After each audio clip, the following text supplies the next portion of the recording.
ঘরে বসে যদি বেকারি স্টাইলে কেক বানিয়ে খাওয়া যায় তাহলে কিনে কেক খাওয়ার আর দরকার কিসে।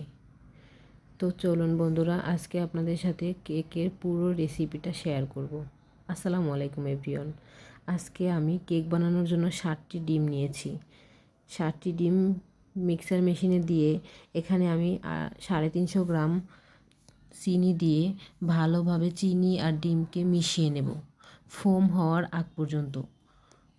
তো যখন ফোম হয়ে আসবে, আস্তে আস্তে ফোম হচ্ছে, এখন ফোম হয়ে গেছে। এখানে ফোম হওয়ার পরে এ পর্যায়ে আমি এখানে তেল ঢেলে দিব। তেল দিয়ে দিলাম 250 গ্রাম। তো আমি সব কিছু আসলে মেপেই দিচ্ছি যাতে কেকগুলো বেকারির স্টাইলেই হয়, খুব ভালোভাবে হয়। এখানে আমি পানি নিয়ে নিলাম 50 গ্রাম, সাথে 3 গ্রাম লবণ দিয়ে লবণটা পানির সাথে ভালোভাবে মিশিয়ে আবারও আমি মিক্সার মেশিনে ফেটিয়ে নিলাম। এখানে আমি ময়দা নিয়ে নিয়েছি 350 গ্রাম। 350 গ্রাম ময়দার সাথে 15 গ্রাম বেকিং পাউডার দিয়ে আমি মিক্সার মেশিনে ভালোভাবে মিক্স করে নিতেছি। আস্তে আস্তে মিক্স করে নিতে হবে যাতে কোনো দলা পেকে না যায়।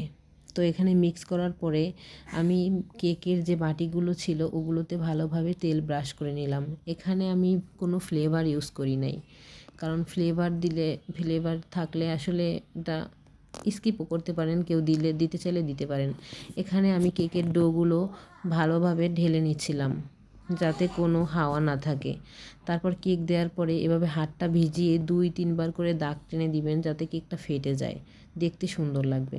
এরপরে আমি ওভেনে 180 ডিগ্রি সেলসিয়াস তাপমাত্রায় দিয়ে আমি 40 মিনিটের জন্য কেকটা বেক করতে দিব। এই যে দেখুন, আমার একটা কেক ছোট ছিল আর একটা বড় ছিল। তো ছোটটা আসলে তাড়াতাড়ি হয়ে গেছে, এই যে নামিয়ে ফেললাম ছোট কেকটা, এটা হয়ে গেছে। তো বাচ্চারা আছে, ওদেরকে এখন দেব, আর বড়টা আর একটু সময় লাগবে।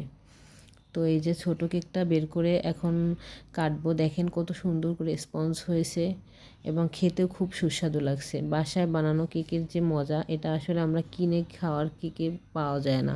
এখানে আমি ওভেন 10 মিনিট প্রিহিট করে নিয়েছি। চাইলে আপনারা চুলায়ও তৈরি করতে পারবেন। এই যে বাচ্চারা কত আনন্দ করে খাচ্ছে কেকটা, এটাই তো একটা তৃপ্তি আসলে। তো আপনাদের যদি ভালো লাগে কেকের রেসিপিটা অবশ্যই কমেন্ট করে জানাবেন। এই যে বড় কেকটাও নামিয়ে নিলাম, দেখেন কত সুন্দরভাবে বেক হয়েছে। তো আপনাদের কাছে ভিডিওটা কেমন লাগছে অবশ্যই কমেন্ট করে জানাবেন। ভিডিওটা ভালো লাগলে পেজে ফলো দিয়ে সাথেই থাকবেন। ধন্যবাদ সবাইকে। সবাই ভালো থাকবেন। আল্লাহ হাফেজ।